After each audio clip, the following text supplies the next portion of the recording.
नमस्कार दोस्तों, आज विशाखापत्तनम के एशिया एसीए वीडीसीए क्रिकेट स्टेडियम की समंदर से आती ठंडी हवाओं के बीच माहौल कुछ अलग ही रंग में रंगा हुआ था। स्टेडियम भारतीय प्रशंसकों के शोर से ऐसा गूंज रहा था मानो हर सीट से एक ही आवाज आ रही हो, भारत भारत भारत। इसी जबरदस्त माहौल के बीच भारत और न्यूजीलैंड के बीच सीरीज का चौथा T20 मुकाबला शुरू हुआ। टॉस जीतकर भारतीय कप्तान सूर्य कुमार यादव ने बिना किसी हिचक के पहले गेंदबाजी का फैसला किया, लेकिन शायद उन्हें भी अंदाजा नहीं था कि आगे क्या तूफान आने वाला है। न्यूजीलैंड की ओर से टीम सीफर्ट और डेवन कॉनवे की सलामी जोड़ी मैदान पर उतरी और पहली ही गेंद से उनके इरादे साफ नजर आने लगे। अर्शदीप सिंह पहला ओवर डालने आए और ओवर की तीसरी गेंद पर सीफर्ट ने टॉप एज के सहारे शानदार चौका झड़कर अपने खाते की शुरुआत की। इसके बाद तो जैसे बल्ला रुकने का नाम ही नहीं ले रहा था। चौथी और पांचवी गेंद पर लगातार 2 कड़क चौके और पहले ही ओवर में न्यूजीलैंड ने 13 रन ठोक दिए। विशाखापत्तनम की पिच आज बल्लेबाजों के लिए किसी सपने से कम नहीं लग रही थी। दूसरे ओवर में युवा तेज गेंदबाज हर्षित राणा गेंद लेकर आए, लेकिन सामने खड़े टीम सीफर्ट आज किसी भी गेंदबाज को बख्शने के मूड में नहीं थे। दूसरी ही गेंद पर लेंथ भांपते हुए सीफर्ट ने डीप मिड विकेट की दिशा में 89 मीटर का गगनचुंबी छक्का जड़ दिया और पूरे स्टेडियम में अचानक सन्नाटा छा गया। ओवर की आखिरी गेंद पर एक और कड़क चौका और न्यूजीलैंड की रफ्तार रॉकेट की तरह आसमान छूने लगी। हर्षित राणा चौथे ओवर में दोबारा लौटे, लेकिन कहानी वहीं रही। ओवर की शुरुआत में एक प्रलयकारी छक्का और फिर एक जोरदार चौका। महज 4 ओवर में ही स्कोर बोर्ड 50 के पार पहुंच चुका था। इसी ओवर की 5वीं गेंद पर डेवन कॉनवे ने भी अपने हाथ खोल दिए और एक खूबसूरत कवर ड्राइव के जरिए चौका झड़कर भारतीय खेमे की चिंता बढ़ा दी। रनों की इस बाढ़ को रोकने के लिए कप्तान सूर्य कुमार यादव ने तुरुप का इक्का निकाला और जसप्रीत बुमराह को आक्रमण पर लगाया। आमतौर पर बल्लेबाज अब बुमराह के सामने संभल कर खेलते हैं, लेकिन आज टीम सीफर्ट अलग ही मिशन पर थे। बुमराह की तीसरी गेंद पर सीधा और ऊंचा छक्का, जिसने दर्शकों के साथ साथ भारतीय कप्तान को भी सोच में डाल दिया। पावर प्ले का आखिरी ओवर लेकर आए रवि बिश्नोई, लेकिन डेवन कॉनवे ने उनका भी बेरहमी से स्वागत किया। 2 शानदार चौके और आखिरी गेंद पर घुटने टेक कर जरा गया विशाल छक्का। 6 ओवर के बाद बिना किसी नुकसान के न्यूजीलैंड 71 रन पर पहुंच चुका था और मैच पूरी तरह से उनके कंट्रोल में नजर आ रहा था। 8वें ओवर में रवि बिश्नोई दोबारा आए और पहली ही गेंद पर सिंगल लेकर टीम सीफर्ट ने महज 25 गेंदों में अपना ऐतिहासिक अर्धशतक पूरा कर लिया। हर शॉट के साथ भारतीय फैंस की धड़कनें तेज हो रही थीं और न्यूजीलैंड एक मजबूत किले की तरह खड़ा दिख रहा था।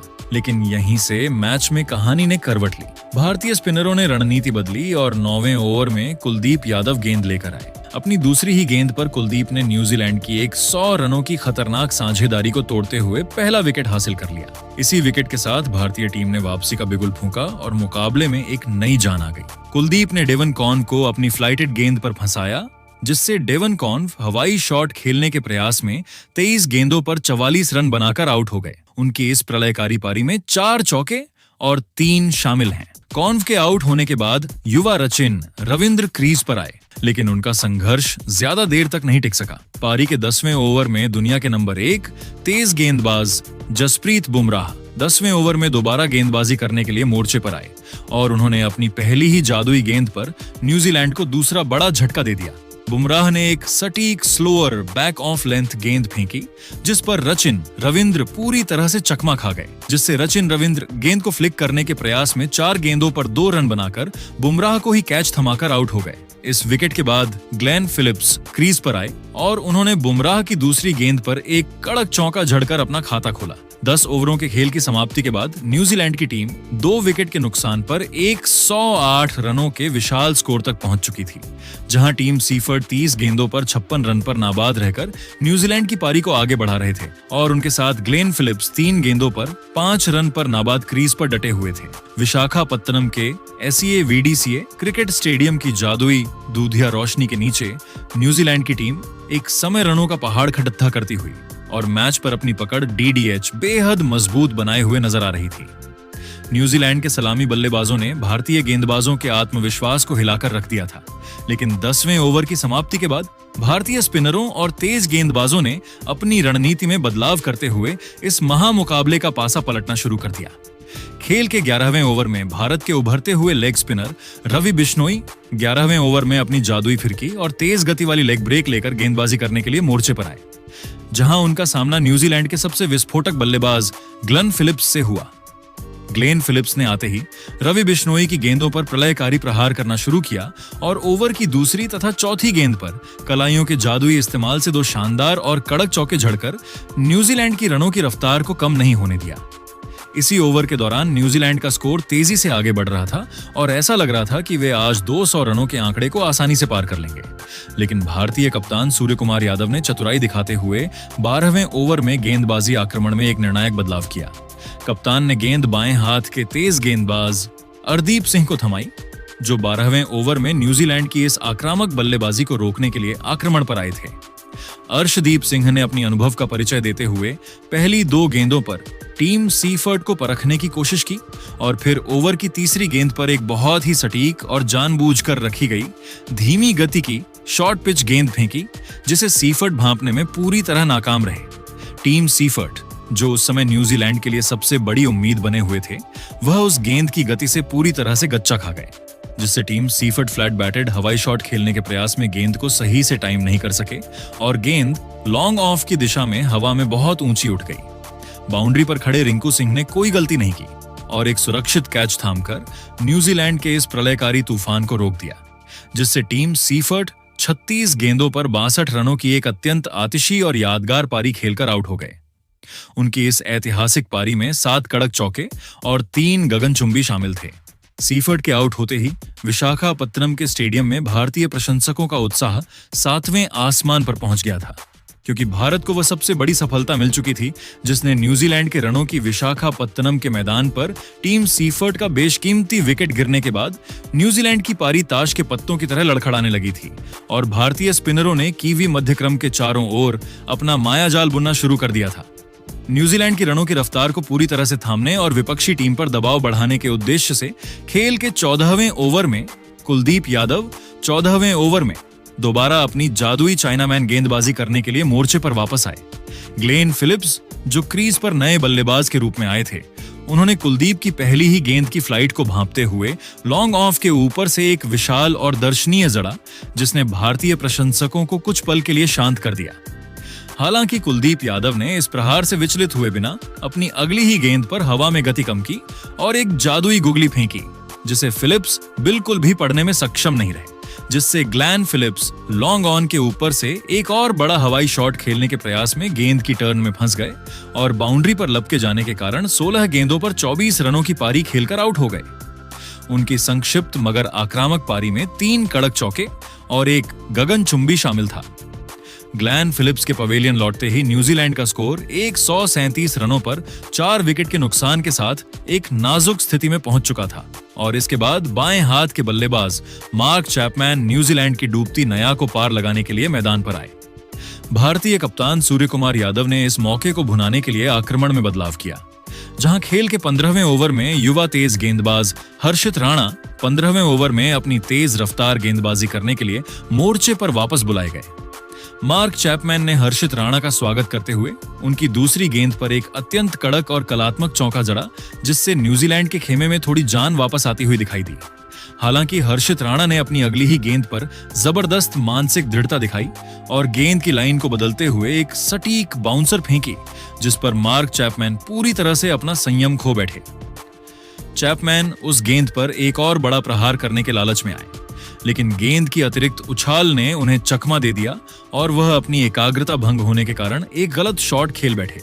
गलत विशाखापत्तनम के दर्शकों का शोर अब 7वें आसमान पर था, क्योंकि भारतीय गेंदबाज न्यूजीलैंड के हर बल्लेबाज को अपनी रणनीतियों में फंसा रहे थे और न्यूजीलैंड की टीम अब 200 रनों के आंकड़े से काफी दूर नजर आ रही थी। पारी के 16वें ओवर में रवि बिश्नोई 16वें ओवर में अपना अंतिम स्पेल डालने के लिए गेंदबाजी करने के लिए आए और उन्होंने अपनी फिरकी से न्यूजीलैंड के मध्यक्रम की कमर तोड़ दी। बिश्नोई ने पहले मार्क चैपमैन को अपनी फिरकी के जाल में फंसाया, जिससे मार्क चैपमैन पुल शॉट खेलने के प्रयास में 8 गेंदों पर 9 रन बनाकर आउट हो गए। उनकी इस पारी में एक चौका शामिल है। इसी ओवर की अंतिम 2 गेंदों पर मिचेल सटनर ने एक शानदार चौका और झड़कर न्यूजीलैंड के स्कोर को 160 रनों के पार पहुंचाया। लेकिन 17वें ओवर में जसप्रीत बुमराह 17वें ओवर में दोबारा गेंदबाजी करने के लिए आक्रमण पर आए। बुमराह ने अपनी पहली ही गेंद पर न्यूजीलैंड के कप्तान को एक हैरतअंगेज रन आउट के जरिए पवेलियन भेज दिया, जहां हार्दिक पांड्या ने शॉर्ट थर्ड मैन से एक रॉकेट थ्रो फेंका, जिससे मिचेल सेंटनर 1 रन चुराने के प्रयास में 6 गेंदों पर 11 रन बनाकर रन आउट हो गए। उनकी इस पारी में 1 चौका और 1 शामिल है। 17 ओवरों के खेल की समाप्ति के बाद न्यूजीलैंड की टीम 6 विकेट के नुकसान पर 168 रनों के स्कोर तक पहुंच चुकी थी, जहां डेरिल मिचेल 8 गेंदों पर 11 रन बनाकर क्रीज पर नाबाद थे और उनके साथ जैक्स फॉक्स 1 गेंद पर 0 रन पर नाबाद थे। भारतीय गेंदबाजों ने न्यूजीलैंड के 100 रनों के शुरुआती पावर प्ले के बाद जबरदस्त वापसी की थी और न्यूजीलैंड ने महज 52 रनों के भीतर अपने 5 मुख्य विकेट गंवा दिए थे। विशाखापत्तनम का मैदान अब भारतीय टीम के इस शानदार पलटवार का गवाह बना, जहां जसप्रीत बुमराह और कुलदीप यादव ने अपनी घातक गेंदबाजी से न्यूजीलैंड के बल्लेबाजों को पूरी तरह असहाय कर दिया था। विशाखापत्तनम के एससीए वीडीसीए क्रिकेट स्टेडियम की पिच पर अंतिम 18 गेंदों का रोमांच जब शुरू हुआ तो न्यूजीलैंड की टीम एक चुनौतीपूर्ण स्कोर की ओर देख रही थी। खेल के 18वें ओवर में अर्शदीप सिंह 18वें ओवर में अपनी गेंदबाजी का अंतिम स्पेल डालने के लिए मोर्चे पर आए, जहां झाकरी फोक्स ने उनकी दूसरी गेंद पर एक शानदार चौका झड़कर अपने इरादे साफ कर दिए थे। फोकस यहीं नहीं रुके और उन्होंने अर्दीप की चौथी गेंद पर एक प्रलयकारी झड़कर न्यूजीलैंड के रनों की रफ्तार को अचानक से 7वें आसमान पर पहुंचा दिया।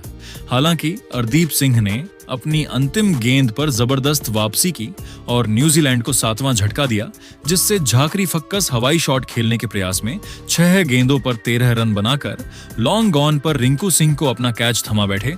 उनकी इस संक्षिप्त पारी में 1 चौका और 1 शामिल है। पारी का 19वां ओवर फेंकने के लिए दुनिया के सबसे मारक तेज गेंदबाज जसप्रीत बुमराह 19वें ओवर में गेंदबाजी करने के लिए आक्रमण पर आए, जहां उनके सामने अनुभवी डेरिल मिचेल मौजूद थे।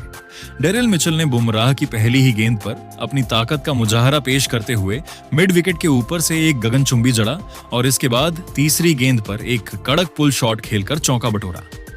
इसी ओवर की अंतिम गेंद पर मैट हेनरी ने भी अपने हाथ खोले और बुमराह की लो फुल टॉस गेंद पर एक भाग्यशाली चौका झड़कर न्यूजीलैंड का स्कोर 200 रनों के पार पहुंचा दिया। पारी का अंतिम और निर्णायक 20वां ओवर डालने के लिए युवा तेज गेंदबाज हर्षित राणा 20वें ओवर में गेंदबाजी करने के लिए मोर्चे पर तैनात हुए। डेरिल मिचेल आज एक अलग ही विनाशकारी लय में नजर आ रहे थे और उन्होंने हर्षित राणा की तीसरी गेंद पर सामने की ओर एक सीधा और विशाल झड़कर विशाखापत्तनम के दर्शकों को मंत्रमुग्ध कर दिया। न्यूजीलैंड की पारी की अंतिम गेंद पर भी डेरिल मिचेल ने एक कलात्मक चौका जड़ा, जिससे न्यूजीलैंड की टीम ने निर्धारित 20 ओवरों के खेल में 7 विकेट के नुकसान पर 215 रनों का एक बहुत ही विशाल और चुनौतीपूर्ण स्कोर खड़ा किया। विशाखापत्तनम के एससीए वीडीसीए क्रिकेट स्टेडियम में जब भारतीय टीम 216 रनों के पहाड़ जैसे लक्ष्य का पीछा करने मैदान पर उतरी तो माहौल उम्मीद और जोश से भरा हुआ था, लेकिन यह जोश ज्यादा देर टिक नहीं पाया, क्योंकि शुरुआती ओवरों में ही भारतीय पारी किसी डरावने सपने में बदलती नजर आई। न्यूजीलैंड के तेज गेंदबाजों ने पहले ही ओवर से भारतीय बल्लेबाजों पर ऐसा दबाव बनाया कि पूरा स्टेडियम सन्न रह गया। पारी का आगाज करने आए अनुभवी मैट हेनरी अपनी घातक स्विंग के साथ पहले ही ओवर में कहर बनकर टूट पड़े। पहली ही गेंद पर अभिषेक शर्मा ने लॉफ्टेड शॉट खेलने की कोशिश की, लेकिन टाइमिंग ने साथ नहीं दिया और बिना खाता खोले ही वह पवेलियन लौट गए। एक झटके में भारतीय खेमे में खामोशी छा गई। इसके बाद कप्तान सूर्यकुमार यादव मैदान में उतरे और चौथी गेंद पर बाहरी किनारे से निकला चौका लगाकर टीम और खुद का खाता खोला। ओवर की आखिरी गेंद पर संजू सैमसन ने भी क्लास दिखाई और शानदार चौका जड़ते हुए संकेत दे दिया कि मुकाबला अभी खत्म नहीं हुआ है। लेकिन मुश्किलें यहीं खत्म नहीं हुई। दूसरे ओवर में जैकब डफी गेंद लेकर आए और उन्होंने अपनी सटीक लाइन लेंथ से भारतीय बल्लेबाजों की परीक्षा लेनी शुरू कर दी। ओवर की दूसरी ही गेंद पर डफी ने ऐसा चमत्कारी रिफ्लेक्स दिखाया कि पूरा स्टेडियम हैरान रह गया। सूर्यकुमार यादव ने ड्राइव खेलने की कोशिश की, गेंद सीधा डफी के हाथों में गई और उन्होंने अपनी ही गेंद पर अविश्वसनीय कैच लपक लिया। 8 गेंदों में 8 रन बनाकर कप्तान पवेलियन लौट गए और भारत ने 2 ओवरों के भीतर अपने दोनों इनफॉर्म बल्लेबाज गंवा दिए। न्यूजीलैंड का पलड़ा भारी दिखने लगा और भारतीय प्रशंसकों की धड़कनें तेज हो गईं। ऐसे कठिन हालात में संजू सैमसन ने मोर्चा संभाला। तीसरे ओवर में जब मैट हेनरी दोबारा आक्रमण पर आए तो संजू ने लगातार 2 कलात्मक और करारे चौके झड़कर दबाव को कुछ हद तक कम किया। इसके बाद चौथे ओवर में युवा गेंदबाज जाकरी फ्लैग गेंदबाजी के लिए आए, लेकिन क्रीज पर मौजूद रिंकू सिंह आज कुछ और ही इरादे लेकर उतरे थे। रिंकू ने गेंद की रफ्तार का शानदार इस्तेमाल किया और 2 लगातार गगनचुंबी छक्के झड़कर भारत की रणगति को वो रफ्तार दी जिसकी इस बड़े लक्ष्य के पीछा में सख्त जरूरत थी। संजू सैमसन पूरी तरह लय में नजर आ रहे थे। 5वें ओवर में उन्होंने ईश सोडी के खिलाफ एक बेहद खूबसूरत कवर ड्राइव चौका लगाकर दर्शकों की वाहवाही लूट ली। 6ठे ओवर में जैकब डफी जब दोबारा गेंदबाजी करने आए तो संजू ने अपनी कलाइयों का जादू दिखाते हुए 85 मीटर लंबा दर्शनीय छक्का जड़ दिया जिससे स्टेडियम झूम उठा। लेकिन क्रिकेट अनिश्चितताओं का खेल है। 7वें ओवर में कप्तान मिचेल सेंटनर खुद गेंद लेकर आए और पहली ही गेंद पर संजू सैमसन को अपनी गति और टर्न से पूरी तरह चकमा दे दिया। बड़ा शॉट खेलने की कोशिश में संजू चूक गए और क्लीन बोल्ड हो गए। 15 गेंदों में 24 रनों की जुझारू पारी खेलकर वह पवेलियन लौटे जिसमें 3 चौके और एक शानदार छक्का शामिल था। संजू के आउट होते ही मुकाबले में एक बार फिर नया मोड़ आ गया और स्टेडियम की सांसें थम सी गईं। संजू के पवेलियन लौटने के बाद भारतीय टीम की उम्मीदें अब उपकप्तान हार्दिक पांड्या पर टिकी थीं, जो नए बल्लेबाज के रूप में क्रीज पर उतरे थे। न्यूजीलैंड के कप्तान मिचेल सेंटनर ने हार्दिक के खिलाफ आते ही एक बहुत ही आक्रामक और रणनीतिक रिव्यू भी लिया क्योंकि उन्हें लगा था कि गेंद बल्ले का किनारा लेकर विकेट कीपर के हाथों में गई है। पूरा स्टेडियम कुछ पलों के लिए थम सा गया था, लेकिन अल्ट्रा एज तकनीक ने साफ कर दिया कि गेंद और बल्ले के बीच एक बड़ा फासला था, जिससे हार्दिक पांड्या को सुरक्षित करार दिया गया और न्यूजीलैंड को अपना महत्वपूर्ण रिव्यू गंवाना पड़ा। विशाखापत्तनम की यह रात अब एक बहुत ही अनिश्चित और रोंगटे खड़े कर देने वाले मोड़ पर पहुंच चुकी थी, जहां हर बीतती गेंद के साथ रोमांच बढ़ता ही जा रहा था। भारत की मुश्किलें तब और बढ़ गईं जब 9वें ओवर में मिचेल सेंटनर 9वें ओवर में दोबारा गेंदबाजी करने के लिए आए और उन्होंने हार्दिक पांड्या को अपनी चतुराई भरी फ्लाइट में फंसा लिया, जिससे हार्दिक पांड्या कवर के ऊपर से मारने के प्रयास में 5 गेंदों पर 2 रन बनाकर बैकवर्ड पॉइंट पर कैच थमा बैठे। इसके बाद शिवम दुबे मैदान पर आए और उन्होंने आते ही अपनी ताकत का मुजाहरा पेश करते हुए सेंटनर की अंतिम गेंद पर 101 मीटर का एक प्रलयकारी जड़ा। खेल के 10वें ओवर में ग्लेन फिलिप्स 10वें ओवर में गेंदबाजी करने के लिए मोर्चे पर आए और रिंकू सिंह ने उनकी अंतिम गेंद पर एक कड़क एक्स्ट्रा कवर चौका लगाकर भारत के स्कोर को 10 ओवरों के बाद 4 विकेट के नुकसान पर 97 रनों तक पहुंचाया। रिंकू सिंह 28 गेंदों पर 35 रन पर नाबाद थे और उनके साथ शिवम दुबे 3 गेंदों पर 8 रन पर नाबाद क्रीज पर मौजूद थे, जहां भारत को अब जीत के लिए अंतिम 60 गेंदों पर 139 रनों की कठिन दरकार थी। विशाखापत्तनम के एसीए विडीसीए स्टेडियम में रनों का पीछा करते हुए भारतीय उम्मीदें अब पूरी तरह से पावर हिटर शिवम दुबे के मजबूत कंधों पर टिकी थीं और रिंकू सिंह के दुर्भाग्यपूर्ण तरीके से आउट होने के बावजूद शिवम दुबे का प्रलयकारी रूप जरा भी कम नहीं हुआ था। दुबे आज न्यूजीलैंड के गेंदबाजों के लिए किसी भयावह काल की तरह क्रीज पर डटे हुए थे और उन्होंने खेल के 13वें ओवर में जब न्यूजीलैंड के तेज गेंदबाज जैकब डफी 13वें ओवर में अपनी गेंदबाजी का नया स्पेल डालने के लिए मोर्चे पर आए तो दुबे ने उनका स्वागत किसी विध्वंसक तूफान की तरह किया।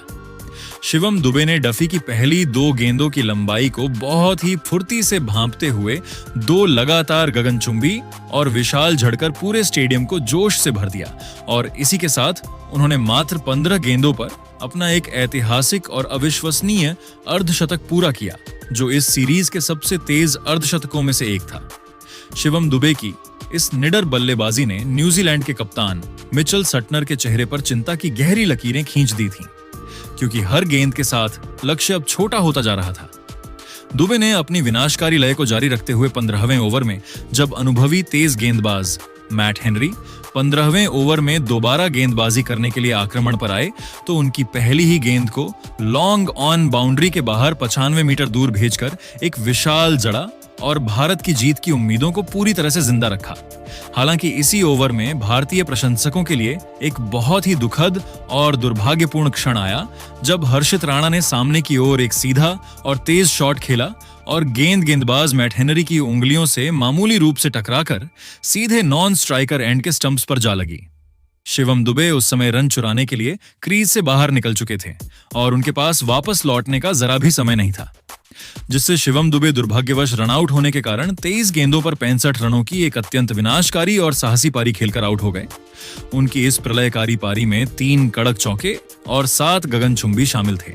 शिवम दुबे के इस विकेट ने विशाखापत्तनम के खचाखच भरे स्टेडियम में पूरी तरह से सन्नाटा फैला दिया था, क्योंकि हर भारतीय प्रशंसक जानता था कि जीत की सबसे बड़ी और आखिरी उम्मीद अब पवेलियन की राह पकड़ चुकी है। इसके बाद हर्षित राणा और रवि बिश्नोई ने हार न मानने का जज्बा दिखाते हुए कुछ संघर्ष करने का साहसी प्रयास किया और खेल के 16वें ओवर में न्यूजीलैंड के कप्तान मिचेल सेंटनर 16वें ओवर में स्वयं गेंदबाजी करने के लिए आए तो इन दोनों बल्लेबाजों ने अपनी सूझबूझ से एक शानदार चौका बटोरकर संघर्ष को जारी रखा। हालांकि न्यूजीलैंड ने इसके बाद मैच पर अपना शिकंजा पूरी तरह से कस लिया और भारतीय टीम की रही सही उम्मीदों को भी चकनाचूर कर दिया।